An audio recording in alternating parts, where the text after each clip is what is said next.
they're already working on the solution on the claimed data issues of the passport issues. So I want them to explain the possible breach if there was. So, importante talaga precision, accuracy. Alam niyo sa newsroom yan precision, laser focus, laser precision, accuracy, comprehensiveness. In short, complete staff work. Whether you are a journalist or working in government or an elected official, accuracy, precision, comprehensiveness. On politics. Okay, I'm not a candidate.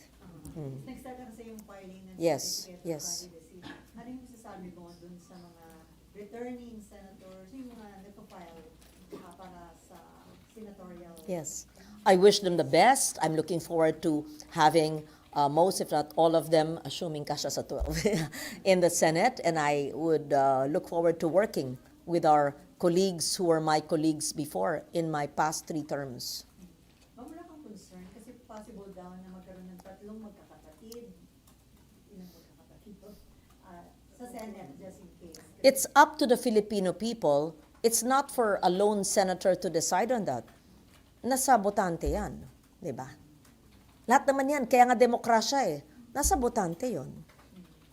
So, hindi naapektuhan yung image ng Senate as institution. Kasi sabi niyo ba, magiging kamag-anak incorporated daw kung mga magkamag-anak. Again, nasa publiko yan, nasa botante yan, kung ano ang ihahalal, kung sinong ihahalal nila. So yung kapatid niyo yung re-electionist congressman ng Antique, yes. I was there October 1st for the filing of candidacy of my brother, Congressman A.A. Legarda, on his second term with most, if not all, of the, I think 17 of the 18 LGUs, incumbent mayors are with us. Mayors, vice mayors, and all the board members were there. Ilan ang mga kalaban niya sa Senate? Ay, Congress. May isa yata. But I don't know kung nag-file na. Si Sandra Ma'am, hindi pa sasabak sa politics. Sino? Anak niyo si Alian. And I'm talking about my brother in Antique. My son is registered in Batangas. We will see until October 8. May kinukonsider siya. My son is 31. He can speak for himself.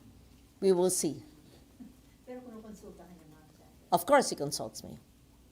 But he has his own mind, a very brilliant entrepreneur with a heart for the people. So, kinukonsider niya pumasok sa politics? Antabayanan. Let's wait for October 9, then I can speak with you. May tanong lang po ako regarding the Supreme Court ruling on the farm. Yes. Specifically the part that excluded Sulu. Yes. How do you think will that impact first yung public services in that area? And then secondly, how will that impact the political dynamics coming to the Sure. election? Okay. First, we know that the Supreme Court decision is final, and it should be, it's executory, right? Okay. That was last September? 9. So, it's not part of BARM. That means their budget does not come from the block grant. They use their ERA, which is from the national government, through the LGUs, and we can now make amendments to help them. Definitely, the transition must not affect each and every tausug, each and every person residing, living in Sulu. So we must ensure the delivery of basic essential services of the province. That should not be it should be uninterrupted by a Supreme Court ruling. So DBM, I'm sure, is very much aware and is prepared for this. So I'm sure DBM would be able to know. We have a secretary who's from Mindanao. She's prepared for this. She knows what to do to fulfill the commitment in ensuring that the salaries, the benefits, allowances of those receiving from government, from the LGUs, will not be hindered or interrupted. And elections, of course, will be held at the same time, and we hope that it could be transparent and honest, peaceful. Do you think, how do you think will it affect yung political dynamics in terms of the people who are vying for positions in the regional government? Oh, so they May mga cannot, displaced po bang kandidato? well, then definitely they cannot run anymore under BARM, right? Ganun lang yun. But they will still run for the local positions, governor. They'll have their congressmen, they'll have their mayors. Yeah. So that's very clear. It's just coming from BARM, there's a block grant. Now you're out of it based Supreme Court, that's respected. Then DBM will adjust and give whatever is needed for the province. Yeah. So ma'am, sa budget deliberation, you will make sure na walang madi-display. Oo naman. Sa Yes. mga taga-Sulu. Of course. Mhm. Yes. Kasi di ba, Yes. may concern na mga wala ng trabaho, sweldo. Hindi. There should be a transition. It's like maybe like a senator, maybe who was appointed, let's say, as a cabinet, no?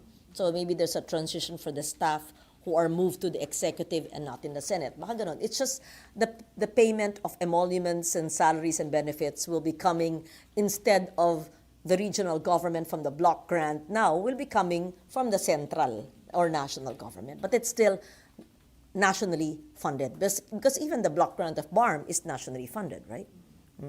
Yeah. Kasi ang concern nyo ba, kung hindi ma-address, baka yung mga extremist bumalik. No, we know that. We know that, and I'm sure, as I said, the DBM had anticipated that, and that was still September, and we will be deliberating on the budget of every government department, whether education or health, agriculture, all the needs. Then we can help them as much and even help them better. In fact, I have a project in Sulu, the Sulu State College, which is urging me to help them to be a state university. And I'm helping because it's in the higher education committee. Yeah. Then I think I built the building for that. And I also have scholars there. Then I have an art and culture center also in Sulu. I love Sulu. It's a beautiful province. Tutulog ako dun dati sa mga kampo na rebelde nung ako'y sa ABS. Nung ako'y batang mamahayag at walang takot. Now, before the peace talks, I used to sleep there. MNLF camps. In Holo, in Indanan, Patikul. Nag-overnight ako dun. Ma'am Victoria Rodriguez, on the elections po, what should be done para hindi magkaroon ng another Alice go Oh. for office? Hindi sa elections yan eh. Dapat, it's not for May 12. It's dapat suriin ngayon. Paano ba yan? Ng COMELEC, ng PSA, lahat ng kumakandidato, hindi ba? Yung mga may question dyan. Kasi may mga nagsabi na merong ang mga local civil registries na nag-issue ng birth certificate sa non-Filipinos. So, authentic